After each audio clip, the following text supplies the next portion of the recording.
Praise the Lord. இன்றைய ஜீவாப்பம் மத்தேயு 1ஆம் அதிகாரம் 21ஆம் வசனம். காப்ரியேல் தேவதூதன் யோசேப்புடன் சொல்கிறாங்க, மரியாள் ஒரு குமாரனை பெறுவாள், அவருக்கு இயேசு என்று பெயரிடுவாயாக, ஏனெனில் அவர் தமது ஜனங்களின் பாவங்களை நீக்கி அவர்களை இரட்சிப்பார் என்றான். முதல் வாக்குத்தத்த வசனம் புதிய ஏற்பாட்டிலே முதல் அதிகாரத்திலே முதல் பக்கத்திலே முதல் வாக்குத்தத்தம் என்ன? இயேசு என்ற பெயருக்கு அர்த்தம் என்ன? அவர் ஜனங்களின் பாவங்களை நீக்கி அவர்கள் இரட்சிப்பார். இயேசு நம்ம சுகப்படுத்துவார், நம் ஏழ்மையை நீக்குவார், நம் வறுமையை நீக்குவார், நம்மை பொருளாதாரத்தை வளர்ப்பார். இது அல்ல இயேசு என்ற வார்த்தையின் அர்த்தம். இயேசுவாகிய கடவுள் அவர் நமக்கு கொடுக்கக்கூடிய மிகப்பெரிய ஆசீர்வாதம், பாவங்களை நீக்கி நம்மை இரட்சிக்கிறார். அதான் அவருடைய வார்த்தையின் அர்த்தம். இயேசு எதற்காக அந்த பூமியில் வந்தார்? நம் பாவங்களை மன்னிக்கிறதுக்காக. அதாவது பாவம் செய்கிற ஆத்மாவே சாகுங்கிறது எசேக்கியேல் 18ஆம் அதிகாரம் 20வது வசனத்தில் நம்ம பார்க்கிறோம். முதலில் இயேசு நம் ஆத்மாவை தொடுகிறார், அதன் வழியாக உடலை தொடுகிறார். எக்ஸாம்பிளுக்கு திமிர்வாதக்காரனுக்கு சரீர ரீதியாக சுகம் கிடைக்கணுங்கிறதுக்காக தான் அந்த 4 பேர் அவனை தூக்கி கொண்டு வந்து இயேசு இருக்கிற வீட்டுக்கு மேலே உள்ள கூரையை பிரித்து கொண்டு வந்து வைக்கிறாங்க. ஆனால் இயேசு முதலில் என்ன சொன்னார்? உன் பாவங்கள் உனக்கு மன்னிக்கப்பட்டது. மத்தேயு 9ஆம் அதிகாரம் 2ஆம் வசனத்தில் நம்ம பார்க்குறோம். இயேசு வந்தது உடல் சுகத்திற்காக கிடையாது, பாவங்களை நம் ஆத்துமாவிலிருந்து நீக்கிறதுக்கு வந்தார். இயேசு நமக்கு நித்திய ஜீவனை தருவதற்காக வந்தார். இதற்கு தடையாக இருந்தது தான் பாவம். இந்த பாவம் ஆத்துமாவை சாகடிக்கும்.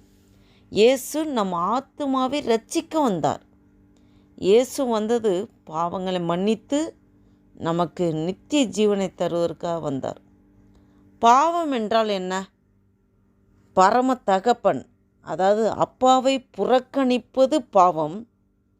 மீட்பு என்றால் அப்பாவை, அதாவது இழந்த அப்பாவை இழந்த பிள்ளைகளுக்கு அப்பாவை மீட்டு கொடுப்பதான் மீட்பு. பாவம் என்றால் அப்பாவை புறக்கணிப்பது. மீட்பு என்றால் அப்பாவை இழந்து போன பிள்ளைக்கு அப்பாவை மீட்டு கொடுப்பது மீட்பு. ஆண்டவர் நம்மளுக்கு பாவ மன்னிப்பை ஆண்டவர் ஒருத்தர் தான் நமக்கு தர முடியும். நித்திய ஜீவனை அவர் ஒருத்தர் தான். இயேசு கிறிஸ்து ஒருவரே நம் மனிதரோட பாவங்களை மன்னிக்க அவரால் மாத்திரம்தான் முடியும். நித்திய ஜீவனை தருவது இயேசு கிறிஸ்து ஒருவரால் மட்டுமே முடியும். ஜெபம் செய்வோம். ஹல்லேலூயா. ஸ்தோத்திரிக்கிறோம் ஆண்டவரே. நன்றி தகப்பனே, இந்த காலை வேளைக்கு நன்றி செலுத்துகிறோம். காலைதோறும் உடைய கிருபைகள் புதிதாக இருக்குது என்று சொல்லியிருக்க ஆண்டவரே. அப்பா ஆண்டவரே, இந்த மத்தேயு 1ஆம் அதிகாரம் 21ஆம் வசனத்தை நாங்கள் தியானித்தோம் ஆண்டவரே.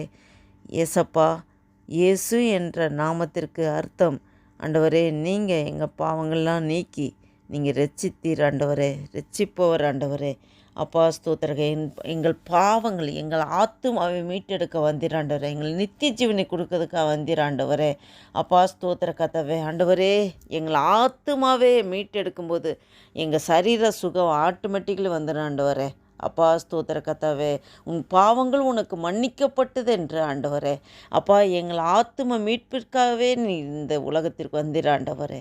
நன்றி தகப்பனே, அதை உணர்ந்தவர்களாக ஆண்டவரே. அப்பா, நீங்கள் எங்களுக்குள்ளே இருந்து நீங்கள் எல்லா காரியங்களையும் செய்கிறீர்கள் என்பதை உணர்ந்து ஆண்டவரே. அப்பா ஸ்தோத்திர கத்தாவே ஆண்டவரே, முழுமையாக ஆண்டவரே, எப்போதும் ஆண்டவரே இந்த சிந்தையோடு ஆண்டவரே எங்கள் ஆத்துமாவே ஆண்டவரே அப்பா ஸ்தோத்திர கத்தாவே காத்து கொண்டு ஆண்டவரே.